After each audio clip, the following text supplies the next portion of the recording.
Richard Rasmussen, ele mesmo, sabe quem eu tô falando, né? Ele deu uma entrevista no canal Cortes do Flow. Será que eu falei certo? Eu nunca sei se eu falo certo. Bom, eles falaram em Vedflix aqui também, não tem problema. E dá uma olhada no assunto que rolou, você tem ideia, né? E muitas pessoas olham pra mim e falam assim, porra, você é onívoro, cara, você come bicho, cara. Não, você não ama bicho, sim, eu amo bicho. Vídeo React aqui no ar, eu sou o Ricardo Laurino e você está no Vedflix. Olá pessoal, muito bom estar aqui com vocês. Já tiveram uma noção do que vai rolar, né? O Richard é aquele cara, né? Ele já participou de vários programas de TV, ele sempre tá ligado à questão animal e sempre foi muito questionado em relação a várias coisas e sempre gera muita polêmica, olha, muita mesmo. E dessa vez não foi diferente, ele falou sobre a questão do veganismo no canal Cortes do Flow e a gente vai fazer um vídeo react, né? Mas antes, você já sabe, enquanto eu vou colocando aqui meu fone, você se inscreve, deixa seu like, compartilha esse vídeo e, claro, deixa o sininho das notificações pronto para te avisar quando eu tenho vídeo novo. Eu já tô com o vídeo aqui prontinho para começar e vamos ouvir as primeiras partes. Não foi rápido, mas tem muitos elementos pra gente conversar. Vamos lá! E muitas pessoas olham pra mim e falam assim, porra, você é onívoro, cara, você come bicho, cara. Não, você não ama bicho, sim, eu amo bicho. Eu amo bicho. Amo e trabalho para eles. Pause. Primeira coisa, hein? Essa ideia de que eu amo bicho, mas como? Isso é um debate muito clássico que tem no movimento, não só no movimento vegano, todo mundo que está ligado à questão animal. E eu acho que aí tem alguns pontos para a gente levar em conta. Deixa eu tirar aqui. Primeira coisa, eu não duvido. Tem muito vegano que não gosta dessa, se você ama, como você ama e come, isso é mentira, você não ama nada. Eu acredito sim que a pessoa ame. Entretanto, ela não consegue transformar esse amor em atitudes em tudo aquilo que ela faz. E tem alguns motivos para isso, né? A herança cultural, as crenças ligadas a uma série de coisas, né? Desde que é natural, a gente precisa, tem várias questões que fazem com que esse amor que a pessoa tem, eu acredito que ele tem sim, e não só ele, muita gente tem amor sim, mas acaba não conseguindo transformar em uma postura. Então, essa é a primeira questão. A segunda eu vou deixar para depois, no momento que ele fala sobre veganos. Não deixa eu esquecer, hein, como se vocês pudessem me lembrar, mas vamos lá. Minha B12 tá boa, vamos lá. Tanto que eu acho super gostoso. É uma piadinha, né? Pois é. Aliás, essa piadinha conta muito de tudo que tem em volta de várias explicações que as pessoas dão, né? Você entende o que eu tô querendo dizer, né? No fundo, as pessoas gostam. Vamos lá, vamos lá. Mas eu respeito o vegano. Eu entendo os princípios dele. Ele vai ruir o princípio da sustentabilidade, porque eu tenho argumentos. Eu posso ruir o princípio da saúde, porque a gente tem elementos que estão, né? Mas tem uma verdade que é assim. Olha, aí o Richard, acho que ele passou, né? Como eu falei, ele traz polêmica. Ele disse que ele consegue ruir a ideia da sustentabilidade.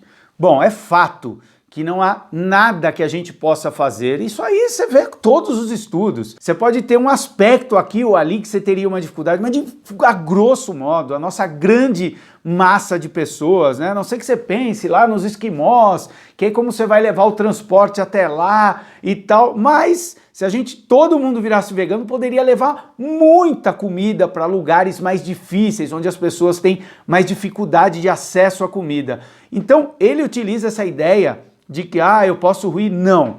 Os estudos mostram que não há nada que você possa fazer que seja mais benéfico para o meio ambiente do que tirar os animais do prato. E aí, claro, quando a gente fala em veganismo, a gente não está falando só em alimentação, mas é bom lembrar que 98% da exploração animal e todo o impacto ambiental que se tem acabam no prato das pessoas. É bom a gente lembrar, o Richard deve saber esse número, se não souber, tem no relatório lá no site da SVB, o Comendo Planeta, que mostra, com vários estudos, são mais de 60 páginas que mostra, por exemplo, que só o setor da pecuária, da produção de produtos de origem animal para alimentação, utiliza em área o tamanho de uma África inteira.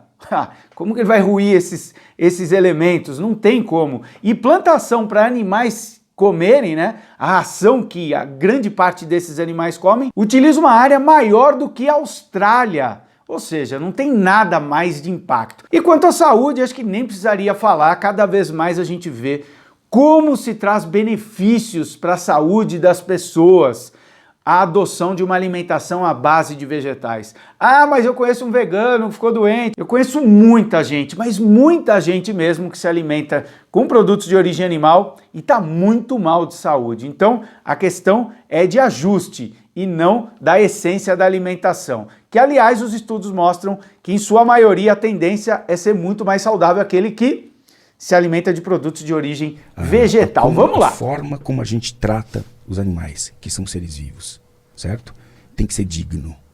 O dia que eu morrer, já me fizeram morrer com várias coisas, entendeu? Se foi atropelado, se foi... Eu não quero que lembrem de mim de como eu morri. Como eu morri foi um fato. Ah, morreu disso. Todo mundo vai morrer de algo. Mas eu quero que lembrem de como eu vivi. Bom, é? Como eu vivi. E eu transporto isso para os animais. Eu não vejo mal num abate num animal que tenha sido realmente bem cuidado a vida inteira, tenha sido feliz e um dia ele morre para servir um propósito. Peraí, pause, vamos lá.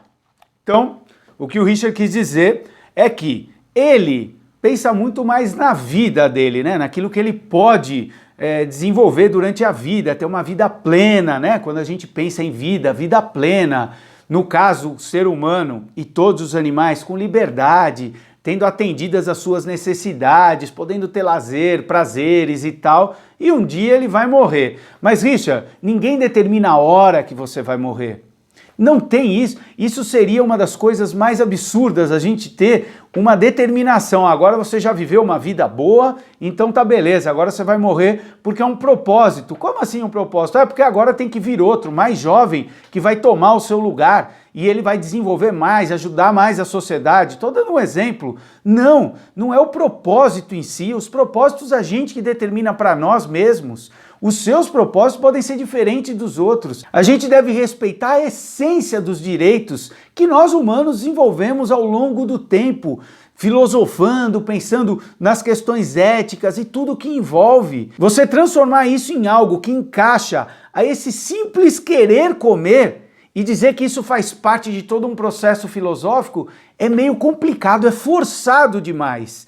E aí entra a questão dos animais em relação a teve uma boa vida e depois a gente abate. Eu tenho certeza que sim, você diminui o impacto se o animal viver, né, ter uma vida boa. Essa é a essência da ideia do bem-estarismo. Mas ele não funciona. Primeiro porque ele mantém os animais num status de serem inferiores aos seres humanos. Ou seja, os seres humanos acreditam que, apesar deles terem a mesma capacidade de sofrer, a mesma capacidade de sentir, a vontade de não sentir fome, a vontade de lutar por sua vida, ter as mesmas características e capacidades que o ser humano tem nessas circunstâncias, ou seja, serem vistos e identificados como seres sencientes, ainda assim a gente mantém eles como seres inferiores. E isso os mantém sob risco de exploração, sob o risco da mão pesada do ser humano utilizando a sua superioridade para explorar animais. Não funciona e mais do que isso. Se a gente fizer uma análise um pouquinho mais profunda, você vai perceber que se a gente utilizar esses conceitos para as pessoas,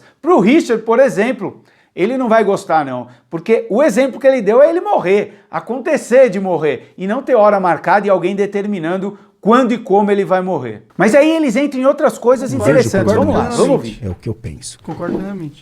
Mas respeito o vegano de verdade. O que eu não suporto é a apropriação da bandeira confortável e legal do bichinho bacana, e depois você vê artistas saindo fora da linha. Que nem eu tô fazendo uma dieta agora, tal. Agora não tô mais fazendo. Não, peraí. Isso é mais do que isso. Isso faz com que esses movimentos percam a força e a energia que eles é direito, porque eles têm argumentos bons, cara. Ué, tem argumentos bons? E eu respeito o meu oponente no meu argumento. Bom, vamos lá. Não vou nem comentar sobre o oponente, né? Vamos lá, a gente não tá em lados separados, não. Na verdade, o vegano enxerga você, Richard, e todas as outras pessoas como o nosso público, não é oponente, não, tá? Mas quando ele fala sobre a questão de artistas, a dieta, é importante a gente lembrar o seguinte: Já existem estudos, inclusive já saiu no site da ANDA uma pesquisa, olha que legal isso aqui, ó, que mostra que quando artistas, mesmo não veganos, falam sobre a questão de uma alimentação à base de vegetais, não é que ele está fazendo com que pessoas se tornem veganas do dia para a noite. Não. A gente tem que lembrar que existem entraves, existem dificuldades que as pessoas têm e que, infelizmente, nós veganos gostaríamos que elas, para com isso não é uma dificuldade, mas a gente tem que entender que realmente tem pessoas e boa parte não consegue dar esse passo. E como eles não conseguem e lidam com a situação de entender que, poxa, os animais não merecem isso que a gente faz, então ele tem que arrumar o quê? Algumas desculpas, algumas explicações para manter aquele gosto, aquela vontade de comer aqueles produtos e se sentir bem com tudo aquilo. Quando você tem produtos que acabam ajudando a pessoa a sair daquele processo de comer produtos de origem animal, desse processo de exploração e morte de animais, o que acontece? Aquelas explicações reduzem. E quando um artista, mesmo que ele não seja vegano, fala, tô fazendo uma dieta vegana, é equivocado, a gente sabe que não existe a dieta, bom, até existe, eu já falei sobre isso em outro vídeo, mas até dá para falar isso, a gente sabe que às vezes as pessoas se confundem, mas quando a pessoa faz isso, ela estimula outras pessoas a conhecerem, a testarem, e aí mesmo que o artista falar, agora eu não sou mais, eu abandonei, aquela pessoa pode ter sido influenciada e ter tido acesso a mais informações. O exemplo clássico disso é a Rowana. Quem que lembra? Uma influencer com 4 milhões de seguidores falando sobre veganismo e falava sobre plant-based, sobre alimentação e tal, e foi pega comendo peixe. O que aconteceu? Aquelas pessoas influenciadas por ela não falaram, então ela come peixe, eu vou comer. Não, muita gente falou, eu acreditava em você, eu criei, uma nova concepção de vida. Que decepção! As pessoas criticaram, pessoas que ela influenciou, mas que tinham mudado e visto de outra forma aquilo que colocavam no prato e mais do que isso, como lidavam com a questão da vida e da nossa relação com os animais. É bem importante isso.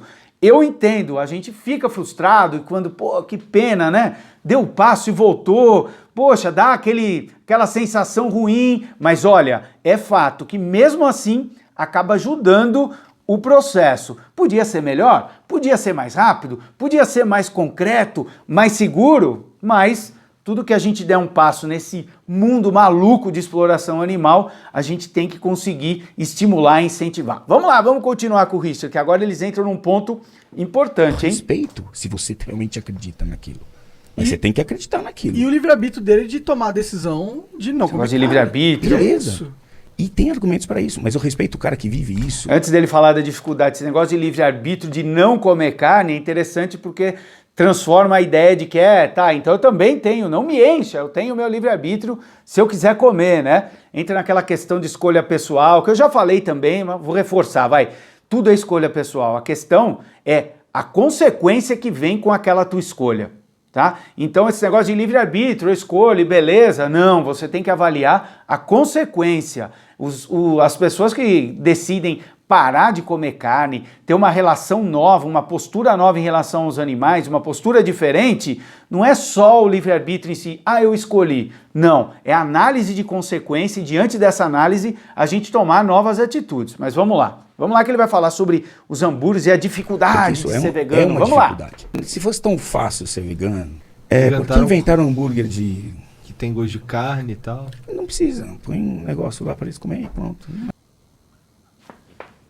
Antes do abate que ele vai falar e vai voltar sobre aquilo, olha, vamos lembrar, essa ideia de que, por que inventaram esse hambúrguer, muitos veganos reclamam. E aí o Richard acaba até confundindo um pouco, né? Na verdade, não é que para os veganos é difícil, ainda que tenha algum vegano que sinta dificuldade, né? Mas não é para o vegano, é porque tem gente que gostaria e não consegue. Então, esses produtos vêm muito mais para auxiliar nesse processo, ainda que um vegano se quiser comer, porque gosta, a gente sabe que muito vegano parou não porque, não gosto, então eu parei. Não, muito vegano gostava do sabor. Eu mesmo adorava. Era um churrasqueiro, adorava pizza de 4 queijos e tudo.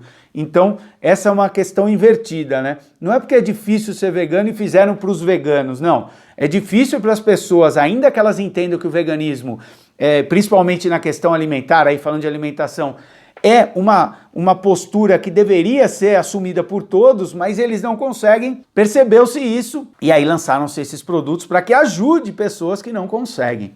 Agora ele vai falar sobre abate, e aí tem aquilo que eu falei que minha B12 tá boa, eu não lembro o que eu ia falar, mas vamos lá. Mas esse abate legal aí que tá falando, que o animal viveu bem, ele não vai se tornando cada vez mais impossível à medida que vai tendo mais humanos comendo carne?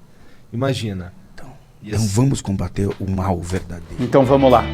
Eu imagino que quando ele falou vamos combater o mal verdadeiro, ele deve ter entrado na questão de superpopulação e tal, que é um assunto realmente, né, de se conversar. Mas quando se pergunta, é impossível? Vamos lá, vamos lembrar que 70 bilhões de animais terrestres são mortos por ano.